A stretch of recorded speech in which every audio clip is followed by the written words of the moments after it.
রসুলপুর মাতাইন হাজী আসাদুজ্জামান উচ্চ বিদ্যালয় কর্তৃক আয়োজিত আজকের অনলাইন ক্লাসে সবাইকে স্বাগতম। প্রিয় শিক্ষার্থীরা, তোমরা কেমন আছো? আমিও ভালো আছি।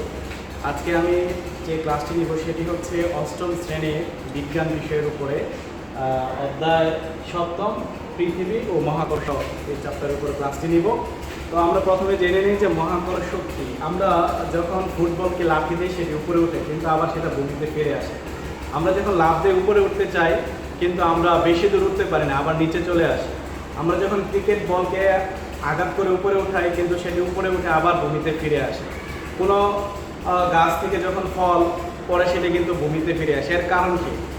এর কারণ হলো পৃথিবীর প্রত্যেকটা বস্তুকেই তার নিজের দিকে আকর্ষণ করে বা টেনে নিয়ে আসে। অর্থাৎ এই মহাবিশ্বের প্রত্যেকটি বস্তুকণাই একে অপরকে নিজের দিকে আকর্ষণ করে। তাহলে এই মহাবিশ্বের প্রত্যেকটি বস্তুকণা একে অপরকে নিজের দিকে আকর্ষণ করাটাকে আমরা বলতে পারবো মহাকর্ষ। অর্থাৎ মহাকর্ষ হতে গেলে পৃথিবীতে অবস্থিত দুটি বস্তুর মধ্যে যে আকর্ষণ হবে সেটি হচ্ছে মহাকর্ষ। আমরা একটি গল্প জানি যে নিউটন একদিন নিউটন ও আপেল গাছের যে গল্পটি, সেটা অবশ্য আমরা সবাই জানি যে একদিন নিউটন একটি আপেল গাছের নিচে বসা ছিল, একটি আপেল মাটিতে পড়লো, এটা কেন উপরে গেল না বা পার্শ্ববর্তী অন্য কোনো দিকে কেন গেল না, এই বিষয়টা চিন্তা ভাবনা করতে করতে উনি একটা বিষয়ে উপনীত হন বা একটা সিদ্ধান্তে উপনীত হন যে পৃথিবী প্রত্যেকটা বস্তুকে তার নিজের দিকে আকর্ষণ করে। তিনি এখান থেকে আরও সিদ্ধান্ত উপনীত হন যে শুধু পৃথিবী নয়, এই মহাবিশ্বের প্রত্যেকটা বস্তুই একে অপরকে নিজের দিকে আকর্ষণ করে। তো আমরা বলতে পারবো যে মহাকর্ষ কি।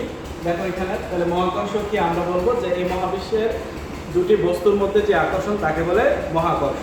তো এই মহাকর্ষ বল সম্পর্কে বিজ্ঞানী নিউটনের একটি সূত্র আছে যা মহাকর্ষ সূত্র নামে পরিচিত। তো প্রশ্নটি আসতে পারে পরীক্ষা এভাবে যে নিউটনের মহাকর্ষ সূত্রটি লেখো ও ব্যাখ্যা করো। তাহলে আমরা প্রথমে জেনে নেই যে সূত্রটি কি। সূত্রটি হলো মহাবিশ্বের প্রতিটি বস্তুকণা একে অপরকে নিজের দিকে আকর্ষণ করে। এই আকর্ষণ বলের মান বস্তু কণাদ্বয়ের ভরের গুণফলের সমানুপাতিক এবং এই আকর্ষণ বলের মান বস্তু কণাদ্বয়ের মধ্যবর্তী দূরত্বের বর্গের ব্যস্তানুপাতিক এবং এ বল বস্তু কণাদ্বয়ের ভরের সংযোগ সরল রেখা বরাবর ক্রিয়া করে। তো আমরা সূত্রটি জেনে নিলাম। এখন এই সূত্রের ব্যাখ্যাটি জানি। যদি আমরা দুটো বস্তু ধরে নেই, যে একটা বস্তু ধরে নিলাম m1 ভর বিশিষ্ট একটি বস্তু, m2 ভর বিশিষ্ট আরেকটা বস্তু নিলাম। এই দুইটা বস্তুর মধ্যবর্তী দূরত্ব যদি d হয় এবং এই বস্তুদের আকর্ষণ অর্থাৎ মধ্যবর্তী আকর্ষণ বল যদি F হয়, তাহলে আমরা মহাকর্ষ বলের সূত্রানুসারে লিখতে পারবো F = m1 m2/d²। তো এখানে g হচ্ছে একটি মহাকর্ষীয় ধ্রুবক। যেহেতু ধ্রুবক মানে হচ্ছে যে বিষয়টা, অর্থাৎ ধ্রুবক মানে হচ্ছে যার কোনো পরিবর্তন হয় না, অপরিবর্তনশীল জিনিসকে আমরা বলতে পারবো ধ্রুবক। তো এখানে জি হচ্ছে মহাকর্ষীয় ধ্রুবক। এখন এই জি এর মানটা কিসের উপর নির্ভর করে বা জি এর বলতে আমরা কি বোঝাই? যদি আমরা 1 কেজি ভরের দুটি বস্তুকে যদি আমরা 1 মিটার দূরত্বে স্থাপন করি, তাহলে তারা পরস্পরকে যে বলে পরস্পরকে আকর্ষণ করবে, তাই হচ্ছে জি এর সমান। তো দেখো এখানে মহাকর্ষ বল কিসের উপর নির্ভর করে। তাহলে আমরা মহাকর্ষ বলের সূত্রানুসারে দেখতে পাচ্ছি যে এখানে মহাকর্ষ বলের সঙ্গে আমরা সূত্রে বলছিলাম যে বস্তুদ্বয়ের ভরের, অর্থাৎ মহাকর্ষ বল বস্তুদ্বয়ের ভরের গুণফলের সমানুপাতিক। অর্থাৎ যদি বস্তুদ্বয়ের ভর বাড়ানো হয় তাহলে বল বাড়বে, আর দূরত্বটা ছিল দূরত্বের বর্গের ব্যস্তানুপাতিক। অর্থাৎ দূরত্ব যদি বাড়ে তাহলে আকর্ষণ বল কম হবে। তাহলে আমরা বুঝতে পারলাম যে মহাকর্ষ বল বস্তুর ভরের উপর নির্ভর করে না, নির্ভর করে বস্তুদের মধ্যবর্তী দূরত্বের উপরে। বস্তুদের আকৃতি প্রকৃতি বা আকৃতি প্রকৃতি বা মাধ্যমের প্রকৃতির উপর নির্ভর করে না। বস্তুদের ভর বেশি হলে আকর্ষণ বল বেশি হবে, বস্তুদের মধ্যবর্তী দূরত্ব কম হলে আকর্ষণ বল বেশি হবে, মধ্যবর্তী দূরত্ব বেশি হলে আকর্ষণ বল কম হবে। তো এবার আসলে আমরা জেনে নেই যে অভিকর্ষ বা মাধ্যাকর্ষণ কি। আমরা জানি যে মহাবিশ্বের প্রত্যেকটি বস্তুকণা একে অপরকে নিজের দিকে আকর্ষণ করে। এই আকর্ষণকে আমরা বলি মহাকর্ষ। এখন এই আকর্ষণ যদি দুটা বস্তুর মধ্যে না হয়ে যদি একটি পৃথিবী এবং অন্য একটা যে কোনো বস্তু হয় তার মধ্যে যদি হয়, তাহলে তাকে আমরা বলতে পারবো অভিকর্ষ বা মাধ্যাকর্ষণ।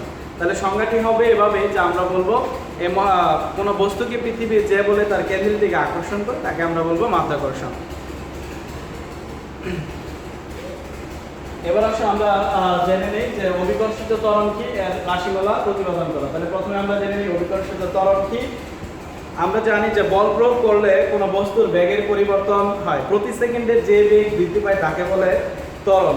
অভিকর্ষ বলের প্রভাবে বস্তুর ত্বরণ হয়, এই ত্বরণকে অভিকর্ষিত ত্বরণ বা মাধ্যাকর্ষিত ত্বরণ বলা যায়। বেগ বৃদ্ধির হারকে বলে ত্বরণ। তাহলে অভিকর্ষ বলের প্রভাবে ভূপৃষ্ঠে মুক্তভাবে পরন্ত কোনো বস্তুর বেগ বৃদ্ধির হারকে আমরা বলবো অভিকর্ষিত ত্বরণ। এই অভিকর্ষিত ত্বরণকে আমরা জি অক্ষর দ্বারা প্রকাশ করব এবং এই অভিকর্ষিত ত্বরণের একক হচ্ছে মিটার বাই সেকেন্ড স্কয়ার। তো এবার আমরা জেনে নিই অভিকর্ষিত ত্বরণের রাশিমালা কিভাবে আমরা প্রতিপাদন করব। দেখো এখানে লেখা আছে, মনে করে এম পৃথিবীর বল। যেহেতু আমরা সংজ্ঞায় অভিকর্ষ বল মানে ছিল যে পৃথিবী এবং পৃথিবী পৃষ্ঠে অবস্থিত দুটি বস্তুর মধ্যে যে আকর্ষণ সেটা ছিল অভিকর্ষ। যেহেতু অভিকর্ষ বলের প্রভাবে ভূপৃষ্ঠে মুক্তভাবে পরন্ত কোনো বস্তুর বেগ বৃদ্ধির হারকে অভিকর্ষিত ত্বরণ বলে। সো এখানে আমরা অভিকর্ষিত ত্বরণের রাশিমালা প্রতিপাদন করতে গেলে যেহেতু অভিকর্ষ বল পৃথিবী এবং অন্য বস্তুর উপর নির্ভর করে, তাই আমরা এখানে ধরে নিলাম যে পৃথিবীর বল এম, ক্যাপিটাল অক্ষর লিখছি এম পৃথিবীর বল, আর এম ছোট হাতে স্মল লেটার লিখছি ভূপৃষ্ঠে অবস্থিত কোনো বস্তুর বল, ডি বস্তু এবং পৃথিবীর কেন্দ্রের মধ্যবর্তী দূরত্ব।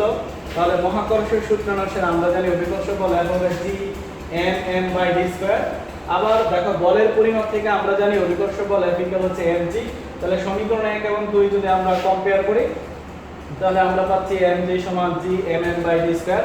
উভয় পাশ থেকে যদি আমরা এমটাকে বাদ দিয়ে দেই তাহলে আমরা পাচ্ছি G equal G M by D square. তো এখানে দেখো যেহেতু জি হচ্ছে মহাকর্ষীয় ধ্রুবক অপরিবর্তনশীল, পৃথিবীর বল অপরিবর্তনশীল অর্থাৎ এদের পরিবর্তন হবে না, তাই জি এর মান পৃথিবীর ভরের উপর নির্ভর করবে না। তাহলে কিসের উপর নির্ভর করবে? তাহলে পৃথিবীর জি এর মান নির্ভর করবে মধ্যবর্তী দূরত্বের উপর। অর্থাৎ দূরত্ব যদি বেড়ে যায় তাহলে জি এর মান অর্থাৎ অভিকর্ষিত ত্বরণ কম হবে, যদি ডি এর মান কম হয় তাহলে অভিকর্ষিত ত্বরণের মান কম হবে।